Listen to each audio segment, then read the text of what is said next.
Hello everyone, welcome to my YouTube channel. I hope তোমরা সকলে খুব ভালো আছো আর তোমাদের ভালোবাসায় আমরাও সকলে খুব ভালো আছি। তো ঠিক 3 মান্থ পর আজকে ব্লগ ভিডিও করছি। আর মিষ্টি গবেষণার ভিডিও তো শর্ট ভিডিওতে আপলোড করি, যারা শর্ট ভিডিও আমার দেখো তারা বুঝতে পারবেন। আমি সেই লাস্ট আমার বান্ধবী ওয়েডিং ডে ছিল তখন ভিডিও লাস্ট আপলোড করেছিলাম, আর আজকে ব্লগ ভিডিও করছি। কিছু কারণে আর কি ভিডিও আপলোড করতে পারতাম না। তো চলো মিষ্টি গবেষণাকে প্রথমে তোমাদের সবাইকে দেখিয়ে দিই, আর তার সাথে আমাদের বাড়িতে দুটো মিষ্টি গবেষণা ঘুরতে এসেছে, তারপরে তোমাদের সাথে গোপোষণাদের দেখে নাও। আর অনেক দিন পর এই দুটো মিষ্টি গোপোষণা আমাদের বাড়িতে ঘুরতে এসেছে, তাই জন্য ভাবলাম আজকে ভিডিওটা করাই যাক।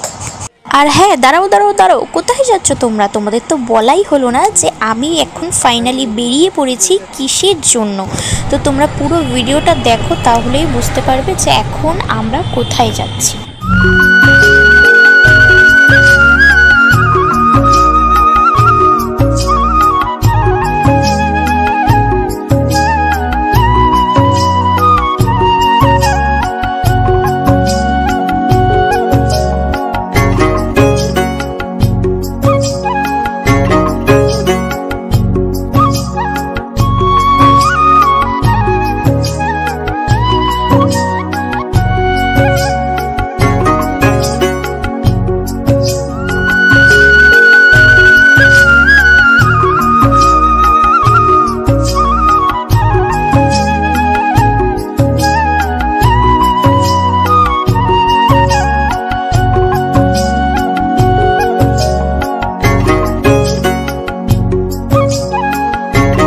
তো গাইস, টোটো দিয়ে নামলাম, নেমে ট্রেনে উঠলাম। ট্রেন থেকে নেমে এখন ওভারব্রিজ দিয়ে যাচ্ছি। আমরা যে স্টেশনে আসার কথা সেই স্টেশনে চলে এসেছি। অ্যাকচুয়ালি আমরা এসেছি আই ডক্টর দেখাতে, শেওড়াফুলি দিশা আই হসপিটালে। যদিও এই দিশা আই হসপিটালে আমি ফার্স্টবার যাচ্ছি, এর আগে একবার অ্যাপয়েন্টমেন্ট করানো হয়েছিল, কিছু কারণে আর কি যাওয়া হয়েছিল না।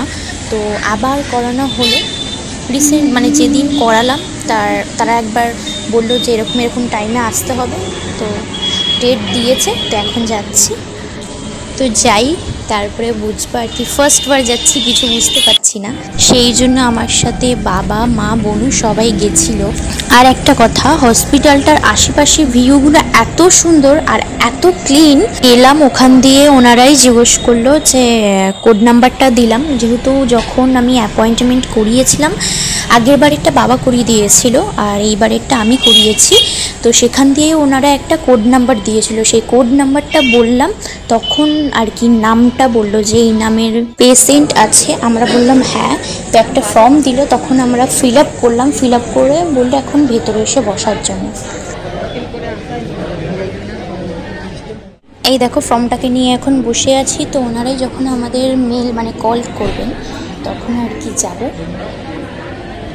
10:55 থেকে 11:10 মধ্যে যাদের আগে থেকে অ্যাপয়েন্টমেন্ট করা আছে 1 থেকে 4 যে কোনো কাউন্টারে লাইনে দাঁড়াবেন।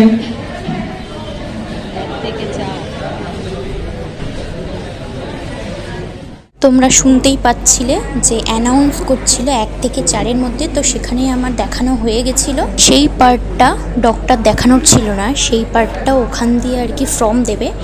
এখন আমরা 2 নাম্বার ফ্লোরে চলে এসেছি। এখানে আমার একদম ফার্স্ট স্টেপ, যেটা আই চেক আপ হচ্ছে।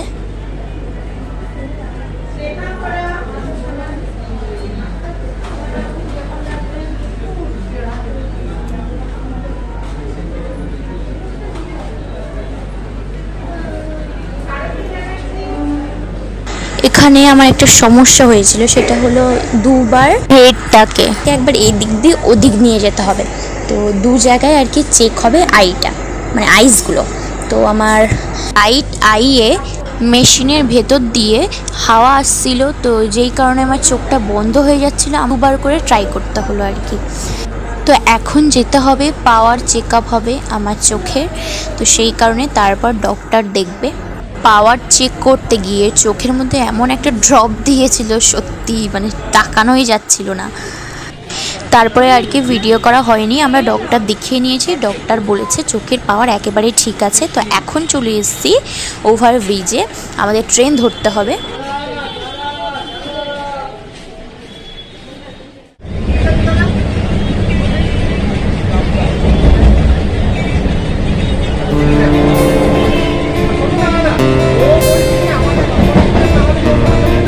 আর সেদিন ওয়েদারটা খুব সুন্দরও ছিল।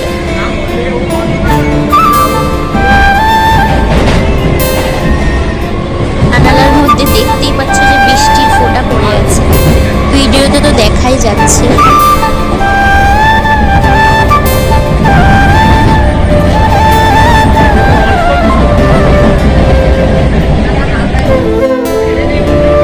যখন আমরা ট্রেনে ছিলাম তখনই আমি ভিডিওতে বলছিলাম বারবার যে বৃষ্টি হয়েছে, আর দেখো এখানে বৃষ্টি হয়ে জল জমে যাওয়া অবস্থা। ওয়েদারটা আজকে মানে সেই খুব সুন্দর আজকে ওয়েদারটা।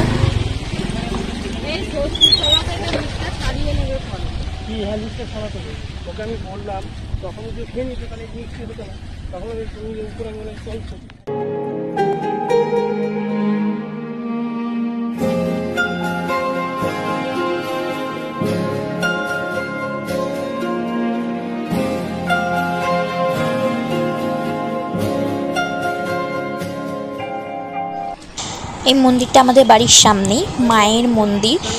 ভেতরে যেতে ইচ্ছা করছিল, তালা বন্ধ ছিল, প্লাস গেলাম না কারণ অত জার্নি করে এসেছি, তারপরে ফ্রেশ ট্রেশ না হলে মায়ের মন্দিরে ঢুকবো, তাই বাইরে দিয়ে ভালো করে দর্শন করে নিলাম। আর এটা বাবা ভোলানাথের মন্দির, খুব সুন্দর। বাবা ভোলানাথের মন্দিরের গেটটা ওপেন ছিল, তাই সুন্দর করে ভিডিওটা করতে পেরেছি।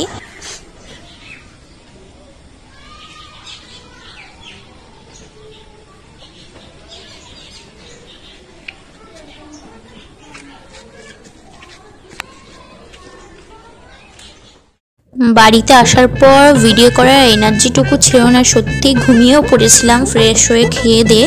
তো এখন সন্ধ্যাবেলা বাবা আর মা বেরিয়েছিল, তো সেই কারণে ফুচকা নিয়ে এসেছে, আর এখন ফুচকা খাবো। আমি ভিডিওটা এখানেই এন্ড করছি, দেখা হচ্ছে নতুন ভিডিওতে। Bye bye.